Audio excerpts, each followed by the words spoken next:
এই মুহূৰ্তত জনাইছো সব দৰ্শকক এটা ব্ৰেকিং নিউজ। নেৰানেপেৰা বৰষুণত বৰপানী নদীৰ জলপৃষ্ঠ বৃদ্ধি। ঘূৰ্ণী বতাহ আৰু বৰষুণৰ ফলত খুলি দিয়া হৈছে কাৰ্বি লাংপি জলবিদ্যুৎ প্ৰকল্পৰ 4খনকৈ গেট, যাৰ ফলত হুৰাহুৰে পানী বাঢ়িছে বৰপানী নদীৰ জলপৃষ্ঠ। পানীৰ সোঁতে উটুৱাই নিলে শিঙিমাৰী বজাৰ পাৰঘাটৰ বাঁহৰ দলং।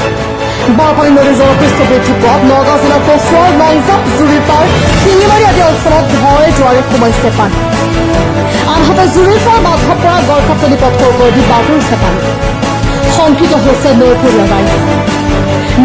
এই পানী বহুত বাঢ়ি আছে, এতিয়া মানুহকেইটা আঁতৰি যাব লাগে। এইটো আমাৰ কাৰ্বি আংলঙৰ বৰপানী নদী হয়। এইটো আমাৰ সেই জুৰিপাৰৰ ৰাস্তা হয়।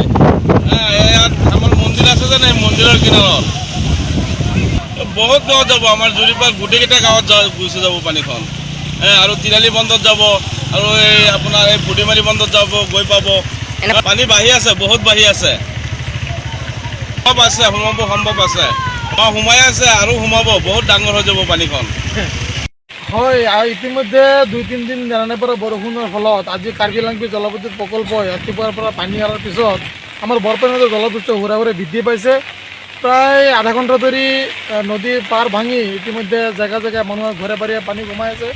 গতিকে মই আপোনালোকৰ নিউজ চেনেলৰ জৰিয়তে নৈপৰীয়া ৰাইজক, বৰপানীপৰীয়া ৰাইজক সচেতন হৈ আৰু সজাগ হৈ থাকিবলৈ আহ্বান জনাইছোঁ, আৰু লগতে প্ৰশাসনক যিমান পাৰে সহায় কৰিবলৈ আহ্বান জনাইছোঁ।